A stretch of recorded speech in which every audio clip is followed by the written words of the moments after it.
Welcome to the Decentralized Opportunity podcast. This is our weekly podcast where we talk about business and technology from unconventional and often overlooked sources. I'm your host, Tanner Lytle, here with your other host, Wyatt Carson. Hello. Hey. So I'm sure all of our devout followers will know that this was posted a few days later. Not only did we have travel and lots of other things going on, you had, I think, the bubonic plague go through your house. Is that Yeah, yes.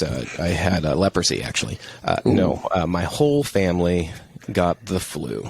And some of them it didn't affect very hard. And for me, it laid me out for over a week. It's been a mess, but I'm on the mend.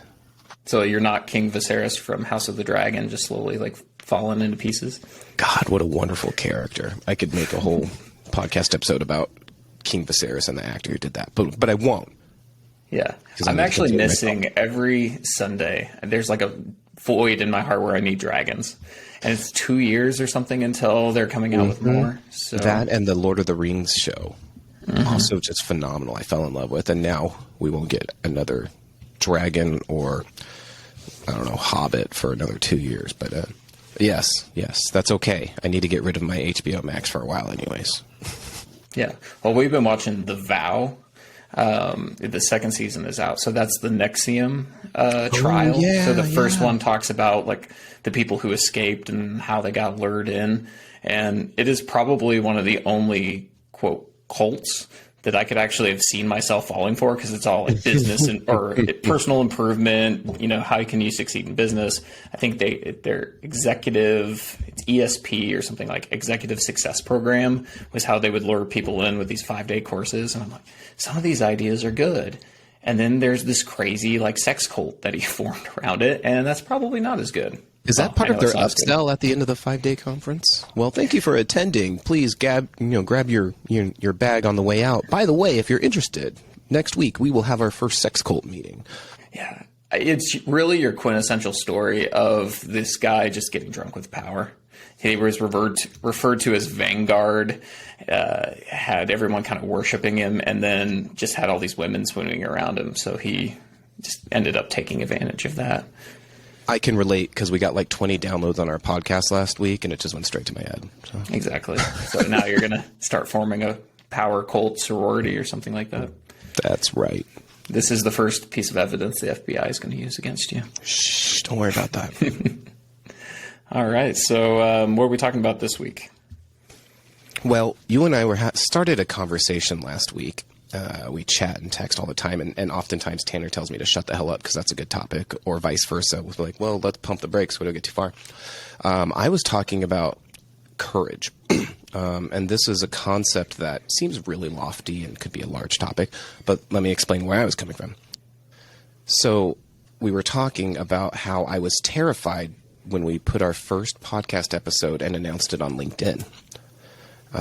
And I had to think and sit down for a minute about why I was scared to announce on my personal page that we were starting a podcast. It could have been, I didn't want the company I work for to hear it, but that didn't make sense. There's nothing inappropriate on this podcast, anything like that. At the end of the day, I was afraid of judgment and judgment from my peers. But then I started thinking, well, what are they judging me for? Anyways, this spiraled into this kind of introspection of what I've been afraid of in starting a podcast and starting a business and starting a hobby. I've always backed down, and I've always backed out when it came to announcing it to the public. And you had some insights and some thoughts about this because you've been there before. You've launched businesses. You've announced, your artwork online. You've put yourself out there before. And there was a fear for me. How did you overcome it? There's so much where there's so many projects in your head and you want to actually do them. And the hardest thing for me is actually getting past the point of idea and executing on it. So I didn't have the same problem of announcing it, because once I make something, I have this ability or this drive to really just share it with the world. Like, have you listened to this, or can I show you this, or can I do these? So I didn't have quite the same fear in that regard. And ultimately, from our previous conversation we had, a lot of it is I don't have the fear of judgment from others, or I don't feel like they're better than me or they're lower than me. And I was reading this book, just finished it a couple weeks ago, called, what was it? The Courage to be Disliked is the book. And in it, it has a neat concept of vertical relationships and horizontal relationships. And everything in life is just based off of interpersonal relationships. But in a vertical relationship, you view others as being above you, as better, or being below you, as of course not being good as you on the socio status hierarchy or whatever you want to think of it. But if you think of everyone in a line horizontally, it doesn't matter who you're talking to. They're a genuine peer, and those are what you can share or you can learn from, and you can do those things. And it gets rid of all the fear. So you can basically go up to anybody and have a genuine conversation, interest, provide value, or get value from them. And the same goes, it doesn't matter if they're just new to the job market or they're some big CEO or president of something.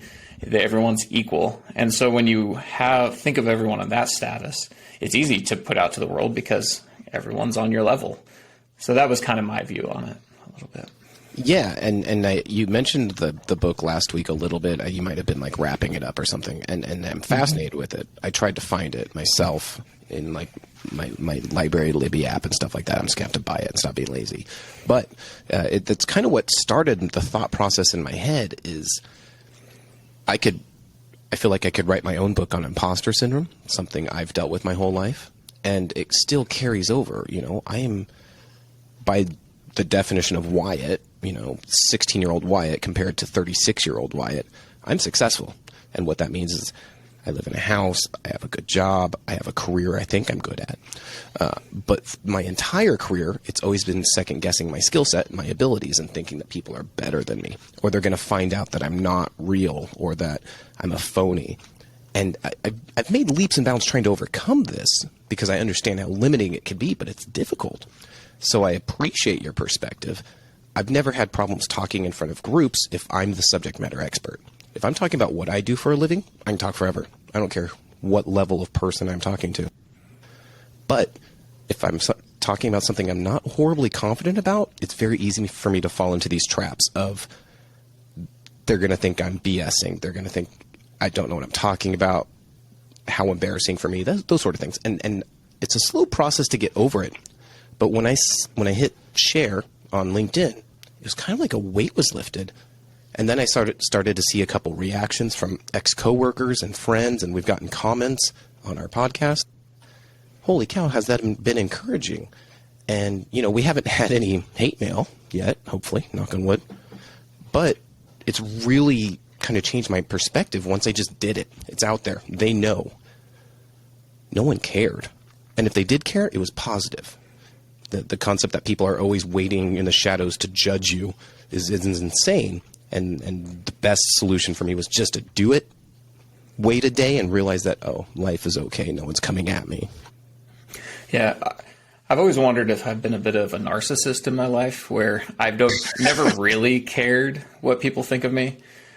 I started working really early, and I was talking with someone recently because their kids are starting to enter the job market. And I started working at McDonald's when I was 15 years old.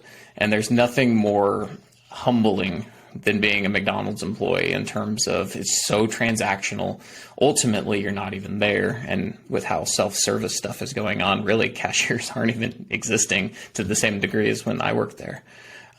But you just realize ultimately that if someone's mad because the order got wrong or something, they're not mad at you. They're mad at the situation.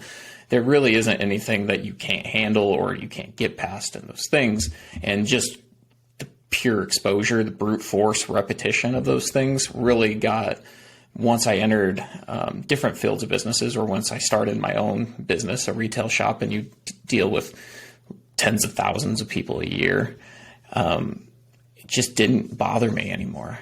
And I've always had an interest in so many different subjects, and I love diving deep into them with people. And I have this unique ability to remember just weird nuggets of things that I can always bring up. And so I'll talk to anyone about anything. And I straight up say I'm not a subject matter expert on so many things because there'll always be someone better. But as long as I'm genuine about it and will try to recall accurate facts and just dive deep in the conversation. I've really, really enjoyed those, and I'll talk to anyone about anything genuinely. Yeah, and we also had this conversation similar in the same vein. Both of us, really, since we turned our 30s, had kind of at least I definitely did. I won't speak for you. But since I turned 30, I've had this switch in my head go off about I just don't care anymore. And let me explain, that's not like myopic and anything like that. What I'm saying is people's opinions of me have ceased to matter. And as I get older, my birthday was just last month. Yeah, I'm 36 now. So for 6 years, I've been on this journey where I realized most of my life I've been kind of a people-pleasing kind of person. That's my personality. I'm a little bit of an introvert, don't like, confrontation, so I've always kind of fallen back. But lately, that's changed a lot.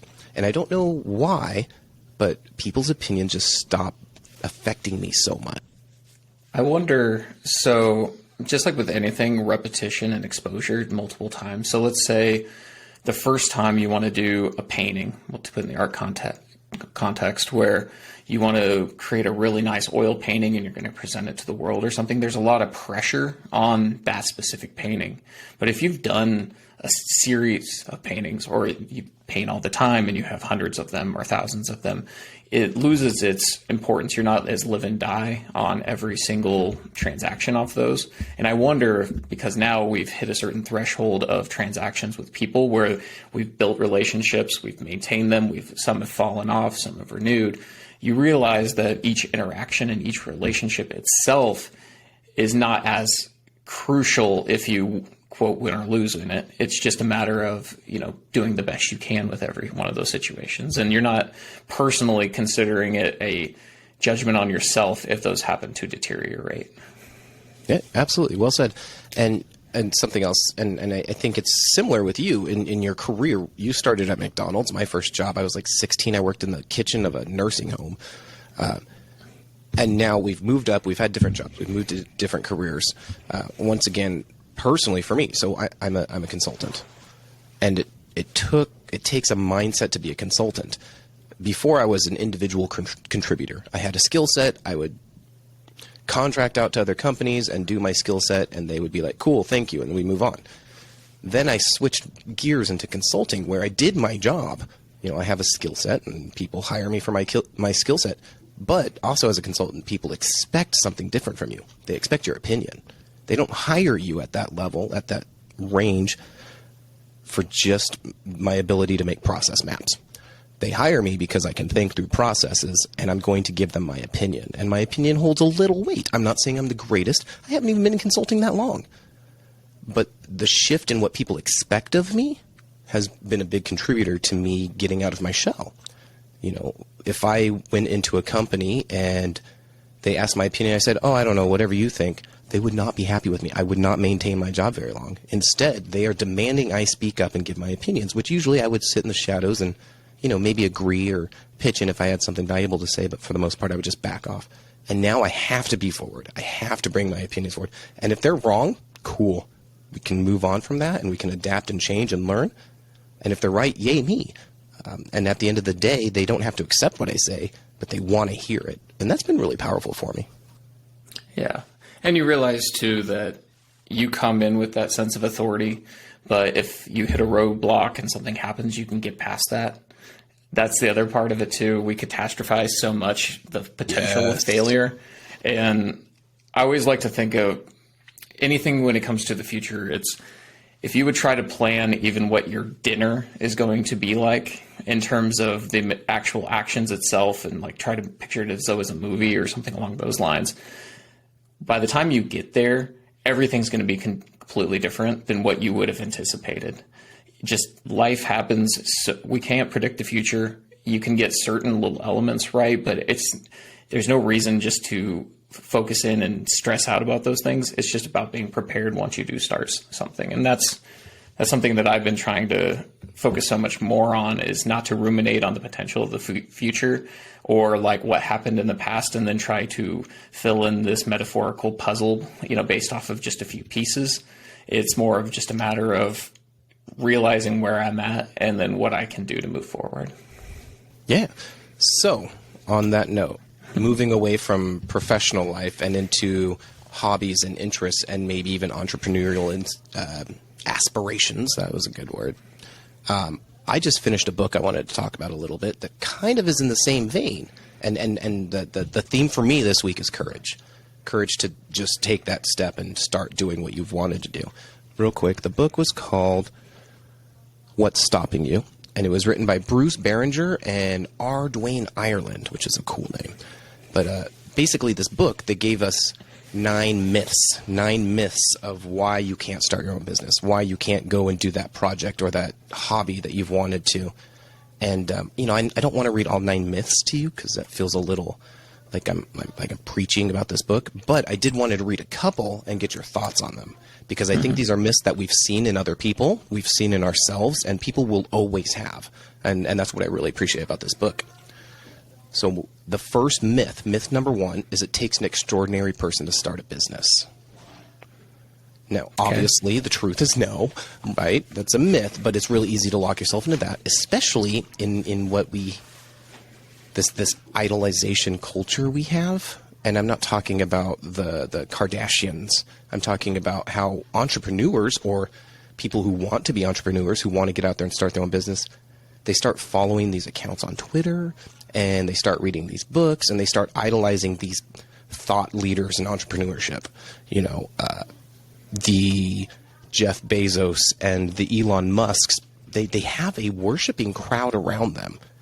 And that's good and bad. It's cool to see success like that. It's cool to see amazing business mindsets, and no one's denying that they're very intelligent people.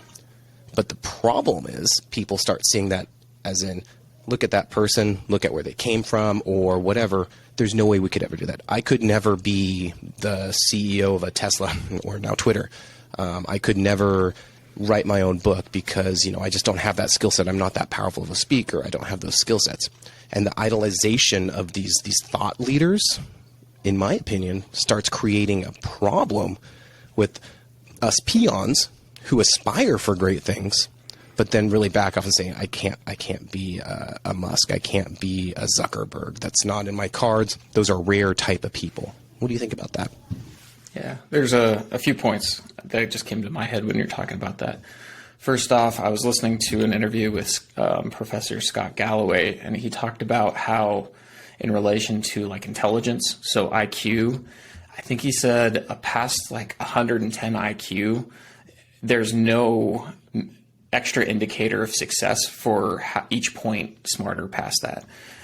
There's diminishing returns, ultimately, was what he was saying. So just because someone may be smart doesn't mean that they actually have that much more leg up compared to you, is one of the first things. Because it really comes back down to, the work that you do, the timing in which you do it, and just how you execute around those things. So that's a huge part. Is there's no one that's really special in that sense. Maybe they can come to an answer slightly faster, maybe they can retain information slightly better, but with technology and different tools that you have now, you could even surpass them, even though if you may not have that natural capability. Or how many people in your life that were just naturally smart, in school, and just everything clicked for them, but never did the work, and now they're just so much farther behind than those who did.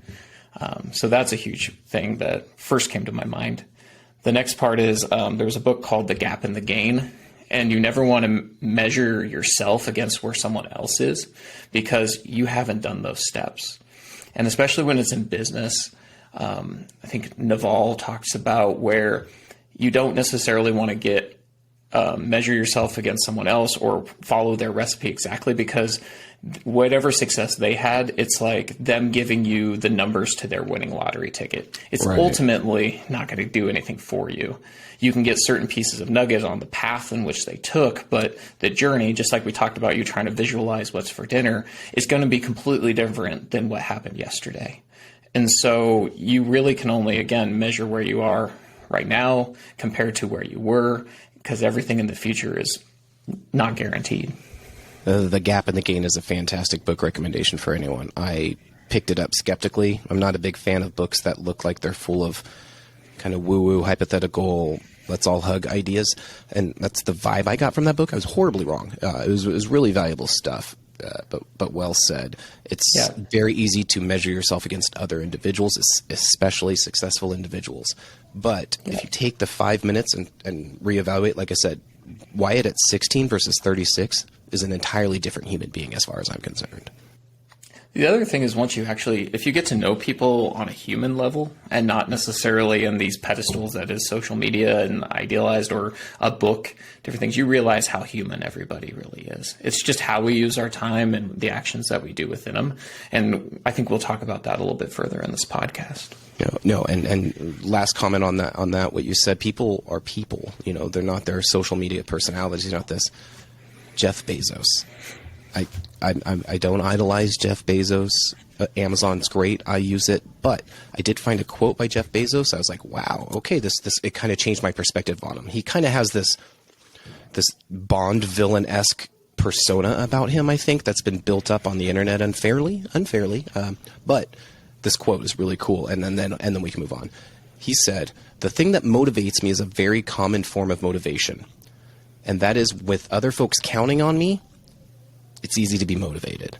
And I thought about that, and that it changed my perspective of Jeff Bezos. He was like second, third richest man in the world, whatever he is now. It changes back and forth. And his main motivation is that people count on him. I was like, well, okay, I can relate to that. People count on me. People count on you. People count on everyone. And he turned that into motivation to create this. And now it's beyond his family that depends on him, which I'm sure they do, but also all of his employees and his stakeholders and his customers. They all depend on him, and that's his motivation. That turned his motivation. I found that really cool.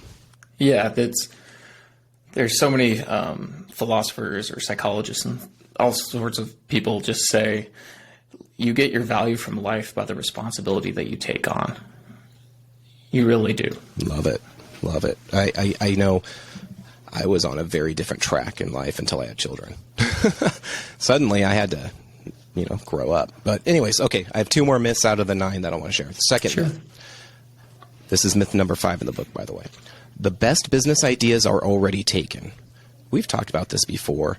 This one, in my opinion, was an easy, well, no, that's not true, obviously. I mean, how many different websites can you buy books from right now?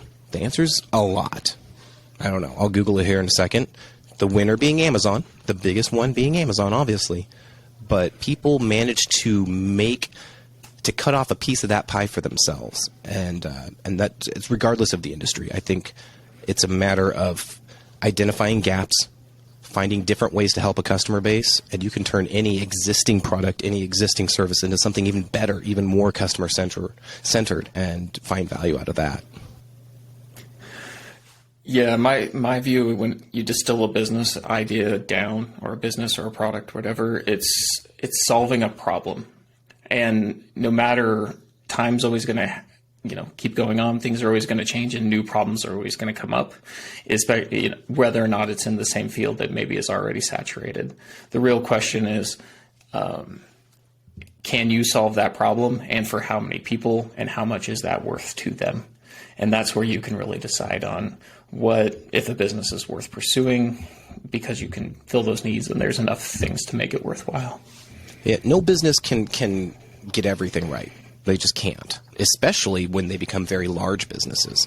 They have to sacrifice certain aspects. Maybe it's customer service. Maybe it's personalization and one-on-one communication with the business and the customers. Whatever it is.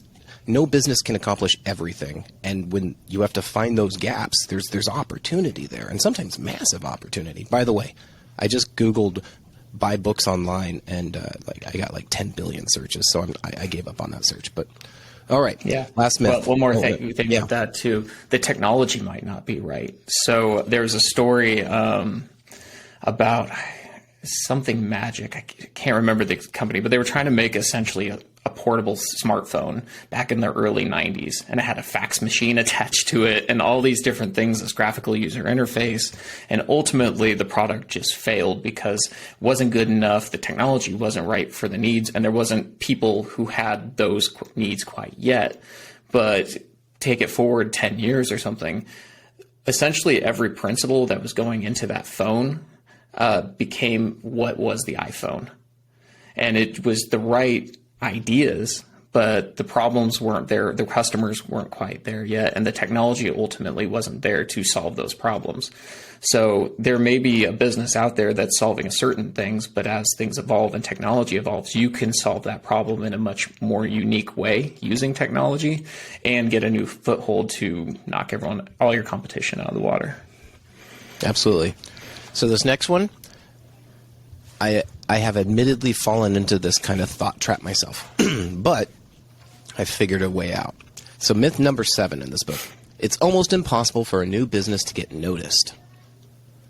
Now, this is a loaded gun worth of a topic, because that's, I think, a huge fear for most people is, I can start an online business, I can make a software, I can make an app, but how do I get it out there? The market is saturated. If you open up your iPhone or your Android and you go to the App Store, there are millions and millions of apps. And you pick a topic of an app, you'll find hundreds of the same exact topic. How do you make way? How do you get your voice heard above the crowd, so to speak?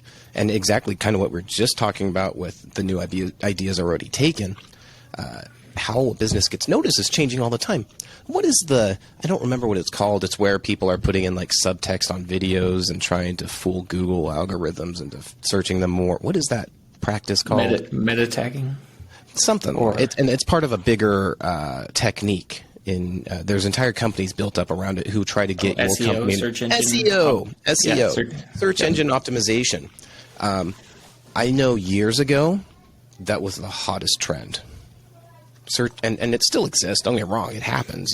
You have to try and get seen on Google, but search engine optimization used to be massive.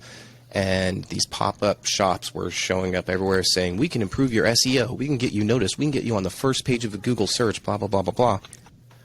And the concept's great, but what they found is that the algorithms for Instagram, for Google, all these places you want to get noticed where your potential customers are, those algorithms, that's a hard word for me to say today, they change all the time, which means you have to go in and fix all the work that you previously did and change new things, and you have to stay up to date on that stuff. And that trend of SEO is king is really dying off because they're finding out, what's even better than SEO? Having a really good product. Having something that customers actually want. You can't fool people into buying your product. They have to want it, right? Yeah. My view on business is you really only have your true customers, and you need to focus on earning what it would be considered your true customer. So many times, you have, just because you're in a spot, there's people, there's traffic, there's people that's buying things around you, things like that, but they're not buying yours because you really haven't earned them as a customer yet.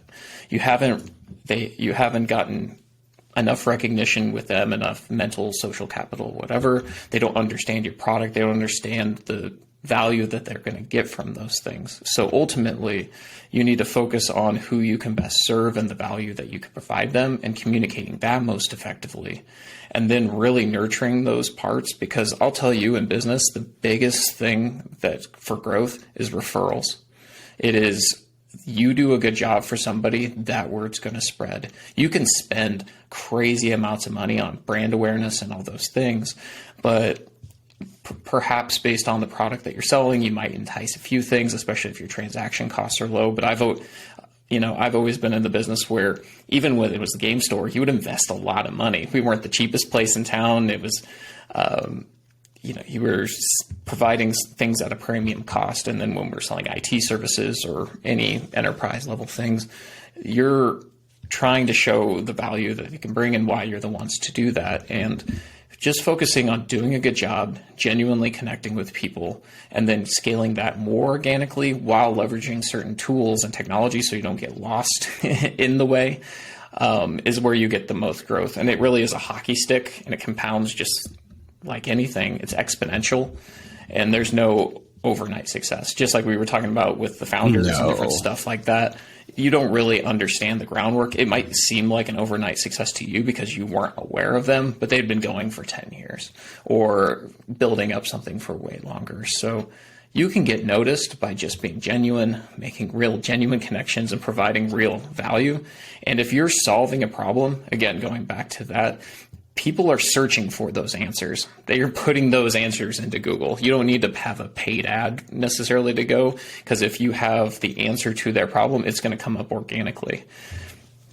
Yeah, absolutely. And I think you're spot on. I think customers want people and solutions and businesses and offerings to solve a problem for them. Yeah. And I think I think going into a potential business opportunity or idea with the concept of I want to make a lot of money is almost always, I'm sure there are several exclusions, almost always a recipe for failure, because you are going in with selfish intentions. Whereas if you kind of change your mindset a little bit and you say, I want to go out and provide the most value I can. I have a skill set, I have a product, I have whatever it is, and I want to give it to people. I want to make their lives better. Success will follow, instead of the opposite of I want success and then I have to go out and hustle and try and figure out how to get people to buy my product. That feels like an uphill battle versus going out and genuinely trying to help people. Hey, you have a question? Let me help you. And it can kind of snowball from there. I said the word hustle, and that's a whole other tangent I'll talk about some other day. But anyways. Well, on that concept too, consistency is a huge part. This is what I tell everybody, what anything you're doing. So if you're trying to build awareness for a product or things, consistently doing the work, the effort, the postings, the marketing, whatever those things are to get your face or your product in front of people as much is going to be a huge part, because so many times businesses will often do like this giant marketing blast and then it's just one giant burst. Maybe they see a little return from it and then it just all falls off. But it's the ones, again, the compounding ones who do consistent posting, consistent marketing, consistent efforts, consistent customer outreach, feedback loops, taking care of their customers. Those are the ones that get the exponential growth. And it's not about doing a lot at once. It's just about doing a good job consistently. And then the other part is you don't want to grow too quickly, because you can't then service your best customers. And there's so much where, especially if you're trying to inorganically, buy up customers through whether that be like an acquisition or through a large push, if you can't actually deliver a consistent good result to those people, you might get one transaction, but then you're done. You're not going to get all that long tail of those referrals, the long-term continued purchases. Basically, your customer acquisition cost is going to be extremely high, but your customer lifetime value is going to be extremely low. And you want it the other way. You want it to be relatively cheap to get a customer and then keep them for a long time and have the amount that they spend with you be as large as possible. And understanding what those numbers are at any given moment is extremely important, because most people don't actually think about them in those contexts. Absolutely not. I've spent many projects focused on customer attrition, on losing customers or their value dropping, and why. And you're spot on. It's because it wasn't measured. And because it's not measured, it can't be affected. You can't change anything unless you know where you're at. And that's measurements, that's KPIs, that's metrics and data that is tracked regularly to see these things. When a trend starts happening, you can adjust. Versus if you wait a month and suddenly you don't have any customers left, how much impact are you going to have on getting them back? The answer is almost none. Versus if you see trends and data and act upon it. Oh man, don't get me down a data rabbit hole. Well, so I think this is a perfect tee up for us to talk to or announce to our audience what we've been working on and what we're going to be participating in. You want to start that? Love it. So tomorrow, Tanner and I are starting something called Founders University. Very easy Google search. You can find some information on it. Essentially what it is, it's a 12-week program for startups and entrepreneurship, usually geared around the SaaS sphere. But they take us from the very beginning of a product or a project, from what's the name of your imaginary company, to creating something of value, to having an MVP, a minimum viable product, not most valuable player. And gosh, we've been talking about it. We've been gearing up for months now, Tanner, right? And oh man, I'm so excited. It finally launches tomorrow. Tanner, can you explain a little bit about what we're going to do? Yeah, so we've had kind of a seed of an idea. And ultimately, that product was kind of what we were talking about. if I could have a platform or a product back when I was starting the game store days, when I do nothing to help me not fall into the same ruts, roadblocks, and obstacles, the same traps, but really understand where I was at any given moment and how I could succeed and become more profitable and more successful. What if there was a product around that? So our vision is ultimately kind of like an instrument panel to clear you through help you navigate through the fog that is life. Because again, you can't get the winning numbers to those lottery tickets. You really have to analyze wherever you're at in the moment and make the best informational based decisions you can. And it's all about doing the work, which is what we've been extremely focused on. And that's probably why most of our conversations are around that. And then understanding the big picture where you are so you can at least guide yourself in the right direction, where you're not looping around in a cul-de-sac like Seth Godin would talk about in The Dip, where you're just circling around making no progress, but really pushing forward on that right road. So for us, it's just a glimpse of an idea, may be nothing, may not be how will this product may look at the end, maybe nothing like the vision we had before, but it's really a class or a program that we can go through and learn from an incredible person. Jason Calacanis is actually teaching it. If you haven't do a search on him. He does This Week at Startups, the All In podcast. He's been sold a company to AOL way back in the day, early founder in Uber, and just recently he's been kind of helping Elon out with Twitter, different stuff. So big name. And I'm also more excited by the community that they build. It's a bunch of people trying to build their startups and their product ideas and those things.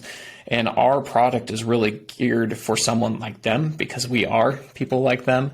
And the amount of feedback that we could get to maybe shape it and provide value would be incredible. So we're using this course as a test bed to where, can we provide value to somebody? Can we solve a problem? Are we the ones to do it? And we'll see what happens. Ultimately. Yeah, absolutely. And the fact that Jason's going to be teaching this 12-week course to us is not only an opportunity for this entire cohort that's going through this Founders University and us, because previous cohorts have been taught by other people. And my understanding is they've been wonderful, but this is kind of a unique opportunity. Jason himself, who owns and kind of runs this, to be the front and center, and that's very exciting. And yeah, he's a big name. He knows what he's doing. And he knows how to build entrepreneurs, and more importantly, entrepreneurs who are focused on value and providing that value to other people. So in regards to our ideas and what we've been talking about, yeah, it is exactly what that we've kind of been beating around the bush on these podcasts, let's be honest. Providing value and hopefully returns come. Neither Tanner and I came in here and said, hey, let's join Founders U and make a product and become billionaires. Let's sell our product to Google someday or whatever. And we don't even have a product. This is all hypothetical ideas right now. But our mindset is in the right place, we believe, in that we're just going to go out there. And you're absolutely right. The community is going to be amazing because it's a group of potential entrepreneurs or existing entrepreneurs who are decentralized, hint, hint. We have some people in our cohort who are going to be out of England, all around the United States, some Canada, I believe, and some other places I haven't met them. Yeah, Australia. People around the world who have a brilliant idea and want to bring it to life. We also are those people. We have an idea we want to bring to life, but I think we have an extra spin in that we want to help those people we're going to be learning with, and that's pretty cool. And their feedback is going to be instrumental. And like you said, if it turns out to be a dud, it's a dud. But I think we're going to learn a lot along the ways, and hopefully we can impart some of that wisdom here on this podcast. Yeah, it's about doing the work. Whether or not it's recording these podcasts and putting out to the world the validation we get from those, it's not just consuming, but being a creator. It's not just about being in a place where you're being an order taker, but you're being a genuine problem solver. Those are all the things that, we're trying to do in our day-to-day lives to get, stay sane and get some more fulfillment and purpose of our days. But if we can ultimately help others in achieving whatever their dreams are with a set of tools or things, that's the reward, that's the mission, that's what we want from it.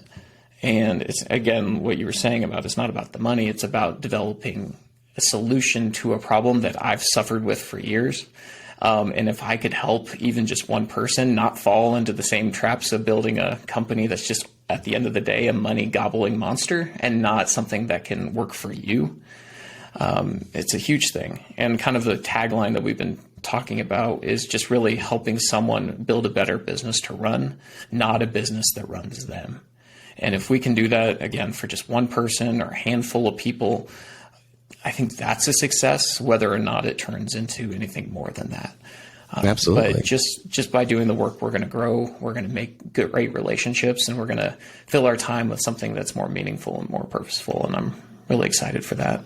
Yeah. And you mentioned it. It's about getting out there and putting our knowledge or our kind of stored knowledge out into purpose. You and I, big book fans. I got my bookshelf back here. You've got your own bookshelf. We quote books every single podcast and other podcasts.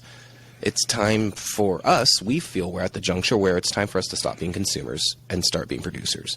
And, that it sounds a little egotistical. It's simply that we need to do it. We need to go. We need to find that courage, to circle back to our original topic, to just take that first step and go do something, because we could spend the rest of our lives talking about starting our own business and making our own product and providing our, doing all this, getting something out there to help other people. We can talk about it forever. We can make plans about it. We can read books and listen to podcasts about it. But sooner or later, you either have to make the decision to jump and start on a path, even if you're wrong, even if it fails, taking the courage to be able to say, I'm going to do it. Let's see how it ends. Or you can go back and just read some more books. Don't get me wrong, I'm going to continue to read books. I love reading, love listening to podcasts. But now it's the time for action. And that's exciting to me. It's exciting to get past that fear of rejection, of ridicule, and say, hey, this is what I have to offer. Yeah, absolutely. And as the world starts getting a little bit more challenging, it's the time for being a little bit more self-reliant, the time to take action, the time to do things. And when things are good, it's so easy just to kind of rely that is the machine of, whatever the company you're in or the town, the government, the economy, all those things, to reap those rewards and not have to, have a little bit more grit and do the work and show up and, push back all that suck that happens when things are hard. But again, at the end of the day, you are you. You are the one who takes your breaths. You are the ones who, eats the food. You're the one who does these things. So you need to be in control of your life. And why is it that we so often just abdicate responsibility when it comes to so much of our economic condition or our financial things where I've been following a lot on this whole FTX deal where, people in the crypto markets and all this, and so many people got caught up because they're like, I'm going to get so much money by investing in this. And at the end of the day, it just starts crumbling because you realize a lot of it was just con people trying to play on people's ambitions of of easy money, rather than the real effort that it takes to generate your own, whether that be through again, a business that you make or a product that you develop or a service that you do. It's you at the end of the day that controls your own destiny. And I think that's what we really want to focus on ourselves, and then maybe make a product that can enable those with that same mindset to do a better job or have a higher chance of success, because businesses fail all the time. It's a high percentage, especially technology businesses. I want to say, I read somewhere it was like 90% of technology startups or something fail. If you can provide a tool set that lets people either qualify their ideas faster. I know last week was kind of a joke between Wyatt and me because he was coming up with all these startup ideas, and we were like, oh man, let's see if it's out there. Oh, that one's out there, or something like that exact thing.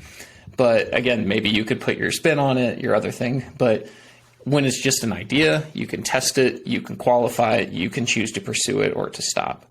And so many times we fall into ruts where we start a business, it has some initial success, and then we get into a rut and we just persevere for years, when you really should recognize, okay, maybe it's time to pull the plug and start something that has more potential in the future. Or do you know that we're just in the dip and we need to invest until we can then get the rewards? And having the right information, the right tools, the right technology, the right people around you, all those things are so important to hopefully at the end make something that's worth making.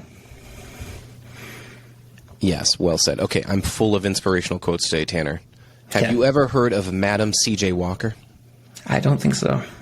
Madam C.J. Walker is a fascinating person. I went on a rabbit hole once I found this quote and learned a lot about her. She's an entrepreneur, philanthropist, and social activist early in the 1900s. And that's relevant when you find out that she was a black entrepreneur. And she made her name and her money and her wealth and fortune by producing cosmetics and hair care for black women in the early 1900s. Could you imagine that uphill battle? Fascinating individual. But anyways, the quote she said, and this struck home, and you reminded me, is, I had to make my own living and my own opportunity, but I made it. Don't sit down and wait for the opportunities to come. Get up and make them.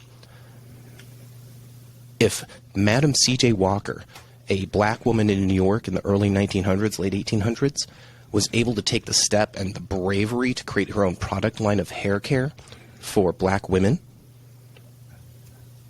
what are we waiting for? That's bravery. That's someone I can look up to right there. Yeah, I think that's great. We'll let's end it there. We'll be talking each week a little bit about concepts we learned from this course. We'll be picking again new subjects for the week to really help shape things. I had someone ask me just real quick, what is this podcast about? And, we were talking about wanting to have more knowledge about more around business, technology, and unconventional ways. We're going to keep doing that more. I think from this path with people from all across the world with neat ideas.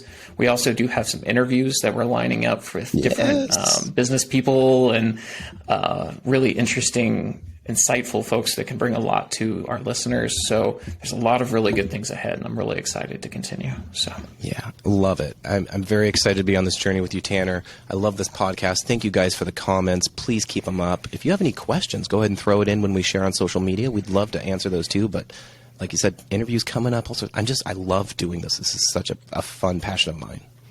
All right. Well, we'll see you all next time.